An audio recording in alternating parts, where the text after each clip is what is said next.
नमस्कार साथियों, स्वागत है आप सभी का आज की महत्वपूर्ण क्लास में। आज की क्लास हमारी रहने वाली है हिंदी व्याकरण से संबंधित, जिसमें हम लोग सामान्य हिंदी से संबंधित महत्वपूर्ण प्रश्नोत्तरी को देखेंगे। देखिए, ये क्लास आपकी हर एक कॉम्पिटिटिव एग्जाम के लिए महत्वपूर्ण हो, चाहे कोई सा भी एग्जाम हो जिसमें भी हिंदी आपकी आती है, हर एक एग्जाम के लिए क्लास आपकी महत्वपूर्ण रहेगी। इसमें हम सभी लोग हिंदी व्याकरण के मिक्स क्वेश्चन को देखेंगे। लगभग हर एक चैप्टर से हमने महत्वपूर्ण प्रश्नों को कलेक्ट किया है, जो कि आप सभी के सामने प्रस्तुत किए जाएंगे। पहला प्रश्न, निम्नलिखित में से कौन सा संयुक्त स्वर नहीं है। देखिए, इसमें पूछा गया है कौन सा संयुक्त स्वर नहीं है, तो यहाँ पे सही उत्तर आपका क्या हो जाएगा? Option number C. Option number C सही उत्तर आपका हो जाएगा। देखिए, ये कैसा है, तो ये मूल दीर्घ स्वर है, मूल दीर्घ स्वर है। देखिए, संयुक्त स्वर क्या होता है और दीर्घ स्वर क्या होता है? तो संयुक्त स्वर वो होता है जो दो अलग अलग स्वरों के मेल से बना होता है, तो वो संयुक्त स्वर आपका होता है। जैसे कि पहले एग्जाम्पल को हम लेंगे, तो ये जो है आ और ई से बना है, तो ये आपका जो है संयुक्त हो जाएगा, ये संयुक्त हो जाएगा। इसी तरह से जो अ है, ये आपका आ और ए से बना है, तो ये भी आपका संयुक्त हो जाएगा, संयुक्त। ओ है, ये भी आपका आ और ऊ से बना है, तो ये भी आपका संयुक्त हो जाएगा। देखिए, ये ऊ जो है ये आपका मूल दीर्घ स्वर है। मूल दीर्घ स्वर वो होते हैं जो समान स्वरों के मिलने से बनते हैं, जैसे कि ये बना है ऊ प्लस ऊ से, तो समान स्वर इसमें दोनों हैं, इसीलिए ये दीर्घ स्वर के अंतर्गत आएगा, संयुक्त स्वर के अंतर्गत नहीं। अगला प्रश्न, भाषा विज्ञान की दृष्टि से ऊ किस प्रकार का स्वर है? ऊ जो है ये किस प्रकार का स्वर है? तो ये हो जाएगा आपका पश्च संवृत। पश्च संवृत ऑप्शन नंबर डी की तरफ जाएगा सही उत्तर आपका। देखिए, जिह्वा के आधार पर अगर वर्गीकरण करें तो ऊ जो है ये पश्च स्वर में आएगा, पश्च स्वर। और मुख खुलने के आधार पर करें तो ये जो है संवृत स्वर में आएगा, संवृत। तो कुल मिला के कह सकते हैं ये पश्च संवृत स्वर के अंतर्गत आता है। देखिए, संवृत स्वर जो मुख खुलने में सबसे कम मुख खुले, तो ऊ को अगर आप उच्चारण करेंगे तो सबसे कम मुख खुलेगा, तो ये संवृत स्वर के अंतर्गत आएगा। और जिह्वा के आधार पर अगर बोलेंगे तो ये पश्च स्वर के अंतर्गत आता है, क्योंकि इसकी आवाज़ जो है जीभ के सबसे पिछले भाग से निकल के आती है, तो ऊ जो है किस तरह का है? पश्च संवृत आपका होगा। अगला प्रश्न हमारा है, स्वरों के उच्चारण में लगने वाले समय को क्या कहते हैं? देखिए, जितने भी प्रश्न हैं आपके रटे रटाए प्रश्न नहीं, काफ़ी महत्वपूर्ण है हर एक एग्जाम की दृष्टि से। तो स्वरों के उच्चारण में लगने वाले समय को क्या कहा जाता है? यहाँ पे सही उत्तर आपका क्या हो जाएगा? मात्रा। मात्रा हो जाएगा, ऑप्शन नंबर ए की तरफ जाएगा सही उत्तर, मात्रा। देखिए, इसी मात्रा के आधार पर स्वरों का जो है वर्गीकरण किया जाता है, जिसके अंतर्गत स्वर जो है एक मात्रिक में बांटे जाते हैं। एक मात्रिक जिसको क्या कहा जाता है? ह्रस्व कहा जाता है। इसी तरह से द्विमात्रिक में आते हैं, द्विमात्रिक, इनको क्या कहा जाता है? दीर्घ स्वर कहा जाता है, दीर्घ। इसी तरह से त्रिमात्रिक, इनको क्या कहा जाता है? इनको प्लुत स्वर कहा जाता है। तो आप लोग आसानी से समझ चुके होंगे, स्वरों के उच्चारण में लगने वाले समय को मात्रा कहा गया है, न कि अनुस्वार, ह्रस्व या फिर प्लुत। आइए आगे देखते हैं। अगला प्रश्न हमारा है, विराम चिन्ह प्रयुक्त होता है। देखिए, ये विराम चिन्ह जो है किसमें प्रयुक्त होता है पूछा गया है, सही उत्तर क्या हो जाएगा? देखिए, प्रश्न नंबर 4, तो ये जो है संयोजक चिन्ह में प्रयुक्त होता है, ऑप्शन नंबर डी सही उत्तर आपका हो जाएगा। संयोजक चिन्ह यानी कि शब्दों को आपस में जोड़ने के लिए इसका प्रयोग किया जाता है। जैसे माता पिता लिखेंगे ना, तो इस चिन्ह को यहाँ पे प्रयोग करेंगे, माता पिता, भाई बहन, इस तरह के शब्दों में। आइए आगे देखेंगे विवरण चिन्ह को। तो विवरण चिन्ह जो है ये किस तरह का होता है? देखिए, विवरण चिन्ह इस तरह का होता है, ये विवरण चिन्ह आपका होता है। और तुल्यता सूचक को आप सभी लोग जानते होंगे, ये तुल्यता सूचक आपका है। लाघव को भी आप लोग जानते होंगे, तो ये लाघव चिन्ह है, लाघव। देखिए, कोई भी शब्द है उसको संक्षेप में लिखना हो तो लाघव चिन्ह का प्रयोग किया जाता है, जिस तरह से डॉक्टर को ऐसे लिख देते हैं, तो ये लाघव चिन्ह है। अगला प्रश्न हमारा है, काक पद का उपयोग कब होता है? देखिए, काक पद का उपयोग कब होता है? यहाँ पे सही उत्तर क्या हो जाएगा? वाक्य के बीच में विराम लेने के लिए, तो ये तो गलत है। बार बार एक ही बात कहने के लिए, ये भी गलत है। शोक प्रकट करने के लिए, ये भी। छूटे हुए अंश के लिए, ऑप्शन नंबर डी बिल्कुल सही उत्तर आपका हो जाएगा, छूटे हुए अंश के लिए। देखिए, काक पद जो चिन्ह होता है, इसको आप लोग समझेंगे किस तरह से होता है। ये कुछ इस तरह से होता है, अब आप लोग जान चुके होंगे कि इसका प्रयोग जो है छूटे हुए अंश के लिए करते हैं। जैसे कोई लाइन यहाँ पे लिखे, कुछ छूट गया, तो यहाँ पे ऐसे इस तरह से लिख देते हैं, इस चिन्ह को लगा करके। तो छूटे हुए अंश के लिए ऑप्शन नंबर डी सही उत्तर आपका हो जाएगा। इसको हंस पद भी कहते हैं दोस्तों, हंस पद दूसरा नाम पूछा जाए, या फिर त्रुटि बोधक भी कहते हैं, त्रुटि बोधक, ये दोनों इसी के नाम हैं। अगला प्रश्न हमारा है, निम्नलिखित में से कौन सा शब्द शुद्ध है। देखिए शुद्ध शब्द पूछा गया है, चांद, अंगना, आँख या फिर आँख, अंक है, सॉरी ऑप्शन नंबर सी। तो यहाँ पे सही उत्तर आपका क्या हो जाएगा, देखिए ऑप्शन नंबर बी की तरफ सही उत्तर जाएगा। अंगना तो बिल्कुल सही है दोस्तों, अंगना। चांद को अगर लिखेंगे तो यहाँ पे चंद्रबुंदी लगेगी, अंक को लिखेंगे तो यहाँ पे इस तरह से अंक होगा, ना कि चंद्रबुंदी। ये देखिए आँख है, इसको भी इस तरह से लिखेंगे, तो ऑप्शन नंबर बी सही उत्तर आपका हो जाएगा। अगला प्रश्न है, वर्तनी, शुद्ध वर्तनी वाले शब्द का चयन करें, शुद्ध वर्तनी वाले शब्द का चयन करें। यहाँ पे सही उत्तर आपका सुषमा की तरफ जाएगा। सुषमा जो लिखेंगे तो इस तरह से लिखेंगे, ये आपके तीनों गलत हैं। अगला प्रश्न हमारा है, अन्याय शब्द का संधि विच्छेद क्या होगा। देखिए अन्याय ये बहुत ही महत्वपूर्ण है, इसमें लोगों की गलतियाँ ज़्यादातर होंगी इस प्रश्न में। आप सभी लोग अपना स्कोर अंत में ज़रूर बताइएगा कि कितने प्रश्न आपके पहले से ही ठीक हो रहे हैं इस क्लास के माध्यम से। तो अन्याय शब्द का संधि विच्छेद पूछा गया है, तो यहाँ पे अन्य प्लस अन्य हो जाएगा, ऑप्शन नंबर बी सही उत्तर हो जाएगा, अन्य प्लस अन्य। देखिए इसमें संधि पूछी है तो दीर्घ स्वर संधि है, कौन सी संधि है, दीर्घ स्वर संधि इसमें है, ऑप्शन नंबर बी सही उत्तर आपका हो जाएगा। धीरे धीरे का समास, देखिए धीरे धीरे में कौन सा समास है, इस प्रश्न में काफ़ी लोग गलती करेंगे। धीरे धीरे में समास बहुत सारे लोग द्वंद्व समास योजक चिन्ह को देख करके लगा देंगे, लेकिन यहाँ पे इसमें जो समास है वो द्वंद्व समास नहीं है दोस्तों। प्रश्न नंबर 9 में इसमें अव्ययी भाव समास है। कैसा है, अव्ययी भाव समास इसमें है। अव्ययी भाव समास का पूर्व पद जो है प्रधान होता है, इसकी विशेषता की बात करें तो पूर्व पद इसमें प्रधान होता है, और द्वंद्व समास जो है इसमें तो दोनों पद प्रधान होते हैं। तो ऑप्शन नंबर 20 प्रश्न का सही उत्तर आपका हो जाएगा। अगला प्रश्न देखिएगा, इनमें से कौन सा कथन पूरी तरह तत्पुरुष समास से संबंधित है। देखिए कौन सा कथन जो है तत्पुरुष समास से संबंधित है। इसमें पूर्व पद प्रधान होता है, पूर्व पद प्रधान होता है इसमें, तो या फिर इसमें पूर्व पद संख्यावाची होता है, इसमें प्रायः उत्तर पद प्रधान होता है, इसमें पूर्व पद अव्यय होता है। तो यहाँ पे ऑप्शन नंबर सी सही उत्तर आपका हो जाएगा। इसमें प्रायः उत्तर पद प्रधान होता है, ये आपका तत्पुरुष समास की पहचान है, उत्तर पद इसमें प्रधान होता है। देखिए अव्ययी भाव में जो है पूर्व पद प्रधान होता है, पूर्व पद किसमें प्रधान होता है, अव्ययी भाव में। पूर्व पद संख्यावाची किसमें होता है, ये द्विगु समास में आपको देखने को मिलेगा, संख्यावाची। और इसमें पूर्व पद जो है अव्यय होता है, ये भी अव्ययी भाव के अंतर्गत आएगा। ये जो विशेषता है ये भी अव्ययी भाव की आती है, लेकिन पूछा गया था कौन सा कथन पूरी तरह तत्पुरुष समास से संबंधित है, तो प्रश्न का सही उत्तर आपका ऑप्शन नंबर सी की तरफ ही जाएगा। राजपुत्र में समास, देखिए राजपुत्र में समास, तो इसको तोड़ेंगे तो राजा का पुत्र हो जाएगा, राजा का पुत्र, राजपुत्र यानी कि राजा का पुत्र।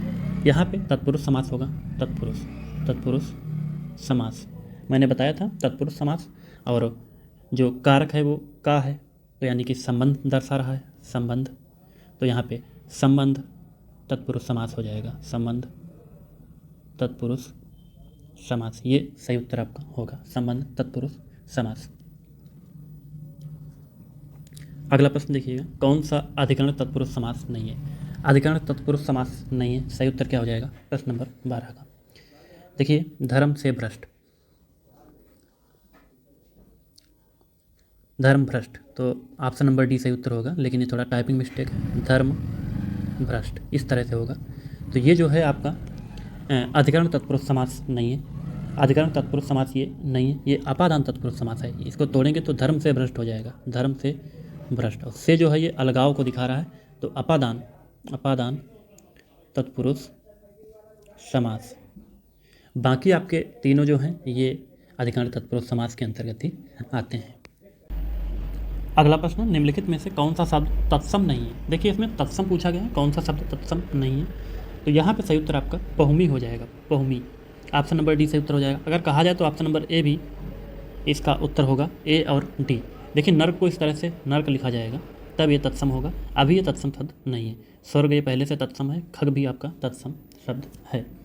पहुमी देखो पृथ्वी को कहा जाता है, अगर इसका तत्सम रूप देखा जाए तो क्या हो जाएगा, पृथ्वी हो जाएगा, पृथ्वी, ठीक है, ये आपका तत्सम रूप हो जाएगा। खग और स्वर्ग पहले से ही तत्सम है। नरक का जो है तत्सम नरक होगा, तत्सम शब्द नहीं है। तो ऑप्शन नंबर डी और ए दोनों को हम प्रश्न का सही उत्तर मान के चलेंगे। अगला प्रश्न देखिएगा, निम्नलिखित में से कौन सा तत्सम नहीं है। अब फिर से तत्सम पूछा गया है, चैत, ज्येष्ठ, आषाढ़, फाल्गुन। यहाँ पे सही उत्तर क्या हो जाएगा, देखिए ऑप्शन नंबर ए की तरफ जाएगा। इसका तत्सम अगर देखा जाए तो चैत्र होगा। क्या होगा, चैत्र, ये तत्सम होगा। और ये जो है हिंदी पांचांग का पहला महीना है, पहला महीना लगभग सभी को पता होगा, हिंदी पांचांग का पहला महीना है। बाकी आपके तीनों तत्सम पहले से ही हैं। चैत का तत्सम आपका चैत्र होता है। अगला देखिए, उत्पत्ति के आधार पर शब्द कितने प्रकार के होते हैं। देखिए उत्पत्ति के आधार पर शब्द 4 प्रकार के होते हैं। ऑप्शन नंबर बी सही उत्तर आपका हो जाएगा, 4 प्रकार के होते हैं। कौन से, तत्सम एक होता है, तत्सम, इसी तरह से तद्भव होता है आपका, देखिए तद्भव, और देशज, देशज और विदेशज, विदेशज। ये आपके उत्पत्ति के आधार पर 4 भेद होते हैं। अगला प्रश्न देखिए, निम्नलिखित में तद्भव शब्द का चयन करें। देखिए तद्भव शब्द का चयन करें, इसमें तद्भव कौन सा है, हस्त, हस्ती, हींग या फिर हीरक। सही उत्तर आपका क्या होगा, प्रश्न नंबर 17 का। तो यहाँ पे क्या सही उत्तर होगा बताना है आपको। देखिए हींग हो जाएगा, हींग। हींग का अगर तत्सम देखा जाए तो हिंग होता है। क्या होता है, हिंग होता है। बाकी हस्त जो है हाथ का तत्सम रूप है, हस्ती, हीरक। हीरक किसका है, देखिए हीरक जो है ये हीरा का होता है, हीरा का होता है। हस्ती की अगर बात करें तो हस्ती जो है हाथी का होता है, हाथी। अगर पूछा जाए हस्ती का तद्भव क्या होगा तो हाथी होगा। अगला प्रश्न, व्युत्पत्ति के आधार पर किलकिल कौन सा शब्द है। किलकिल जो है ये कौन सा शब्द है, तो ये दोस्तों देशज शब्द है, देशज शब्द है। ऑप्शन नंबर ए सही उत्तर आपका हो जाएगा, देशज है। देशज क्या होते हैं, देखिए ऐसे शब्द जो है देश की विभिन्न बोलचाल, क्षेत्रीय जो भाषाएं होती हैं, आम बोलचाल में हम लोग बोलते हैं, वहाँ से जो है जो भी शब्द आते हैं हिंदी में वो आपके देशज के अंतर्गत गिने जाते हैं। तो किलकिल ये शब्द देखने से ही लग रहा है ये आम बोलचाल का शब्द है। तो ऑप्शन नंबर ए इस प्रश्न का सही उत्तर आपका हो जाएगा। अगला प्रश्न देखिए, लाश शब्द किस मूल भाषा का है। लाश जो है किसका है, अरबी है, फारसी है, तुर्की या फिर संस्कृत। सही उत्तर आपका क्या हो जाएगा, लाश जो है ये तुर्की का है। ऑप्शन नंबर सी सही उत्तर आपका होगा, तुर्की। देखिए तुर्की भाषा का जो है ये विदेशज शब्द है, और तुर्की से हिंदी में आए शब्द जिसमें चाकू होता है, चाकू, तोप होता है, तोप, इसी तरह से बारूद, बारूद। देखिए उर्दू जो है ये काफ़ी बार पूछा गया दोस्तों, ये महत्वपूर्ण है। उर्दू जो है किस मूल भाषा का शब्द है, तो काफ़ी लोग उर्दू ही लगा देते हैं। तो उर्दू जो है ये तुर्की का है। इसी तरह से बहादुर है, बहादुर, बहादुर है, कैंची है, ये सारे आपके तुर्की शब्द माने गए हैं। अगला प्रश्न देखिए, नीचे दिए गए तत्सम या तद्भव शब्दों के युग्म में कौन सा युग्म गलत है। तत्सम और तद्भव शब्दों का युग्म दिया गया है, क्षीर, खीर, दधी, दही, दही, दुग्ध, दूध, घृत, घी। सही उत्तर आपको बताना है।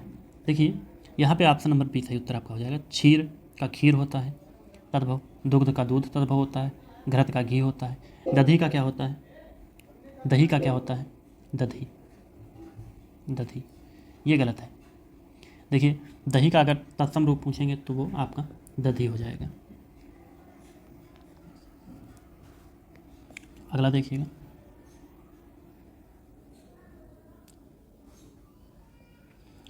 योग रूढ़ शब्द कौन है। देखिए योग रूढ़ शब्द कौन है, तो यहाँ पे योद्धा, दशानन, राक्षस या फिर सुर। ऑप्शन नंबर बी सही उत्तर आपका हो जाएगा।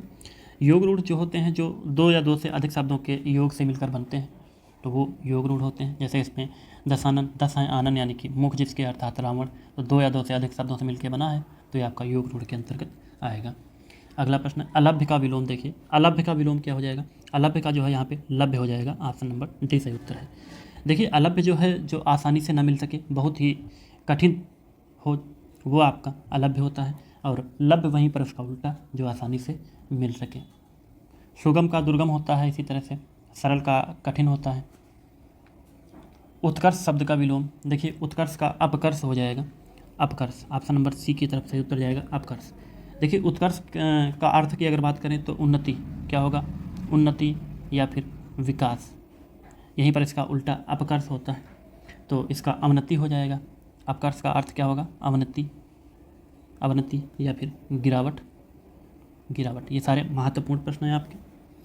अगला हमारा प्रश्न है प्रश्न नंबर 24। देखिए ज्येष्ठ का विलोम, ज्येष्ठ सबसे बड़े को कहा जाता है तो इसका विलोम क्या हो जाएगा, कनिष्ठ हो जाएगा। अनुज नहीं होगा, अनुज छोटे भाई को कहते हैं। कनिष्ठ ऑप्शन नंबर सी होगा, ऑप्शन नंबर सी। अगला प्रश्न थोक का पर्यायवाची है। देखिए थोक का पर्यायवाची यहाँ पे थाक हो जाएगा, ऑप्शन नंबर सी। देखिए थोक का विलोम पूछा जाए तो परचून हो जाएगा, परचून जिसको रिटेल कहते हैं, और थोक जो होता है वो बड़ी मात्रा में या फिर समूह में कोई चीज़ को लेना, तो थाक जो है ये इसका पर्यायवाची शब्द होता है, ऑप्शन नंबर सी। चंद्रहास शब्द का पर्यायवाची, देखिए चंद्रहास शब्द का पर्यायवाची क्या होगा, प्रश्न नंबर 26। तो यहाँ पे करवाल हो जाएगा, option number D, option number D सही उत्तर आपका हो जाएगा। चंद्रहास किसको कहा जाता है, ये तलवार को कहा जाता है, तलवार इसका समानार्थी शब्द है तलवार। देखिए करवाल, इसके भी जो पर्यायवाची शब्द है उसमें खड्ग आ जाएगा, असी हो, कृपाण है, शमशीर है, शमशीर महत्वपूर्ण है, नोट कर लीजिएगा आप सभी लोग। तो इसका जो पर्यायवाची है वो करवाल हो जाएगा, ऑप्शन नंबर डी। अगला देखिए कौन सा शब्द गणेश का पर्यायवाची नहीं है। गणेश का पर्यायवाची विनायक तो गणेश का पर्यायवाची, एक दंत ये भी गणेश का पर्यायवाची, धनद लंबोदर, ये आपका ऑप्शन नंबर सी सही उत्तर हो जाएगा। धनद जो है ये कुबेर का है, किसका है, कुबेर का है। कुबेर जो धन के देवता हैं, धन के देवता, इसीलिए कहा गया धनद, धनद इसका पर्यायवाची शब्द है, ऑप्शन नंबर सी सही उत्तर होगा।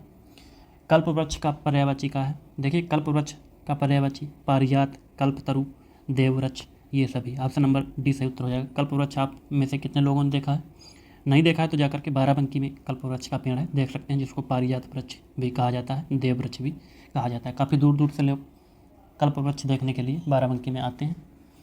अगला प्रश्न हमारा है, ऐसा कवि जो तत्काल रचना करता हो, उसके लिए एक शब्द। तत्काल रचना करने वाले कवि को आंसू कवि कहा जाता है, option number C, option number C सही उत्तर आपका हो जाएगा, आंसू कवि। देखिए कविराज जो बहुत ही महान कवि हो या फिर कवियों का गुरु हो, उसको कविराज कहा जाएगा। महाकवि किसको कहा जाएगा, जो महान या फिर उच्च कोटि की रचना करने वाले कवि को महाकवि कहा जाता है। देखिए कवीस किसको कहा जाता है, तो कवियों के ईश्वर को कवीस कहा जाता है। अगला प्रश्न हमारा है, निरामिष शब्द किस वाक्य हेतु प्रयोग होगा। निरामिष शब्द जो है किस वाक्य हेतु प्रयोग होगा, जो मांस खाता है, जो आमिष मांस नहीं खाता है, जो मांस और शाक दोनों खाता है, जो शाक खाता है। तो इस प्रश्न का उत्तर आप सभी लोग होमवर्क में दे रहे हैं, आप सभी लोग कमेंट में बताएंगे, कमेंट बॉक्स में इसका उत्तर बताएंगे, जिसके बाद में इसका उत्तर अगली क्लास में ये प्रश्न को ऐड कर दिया जाएगा।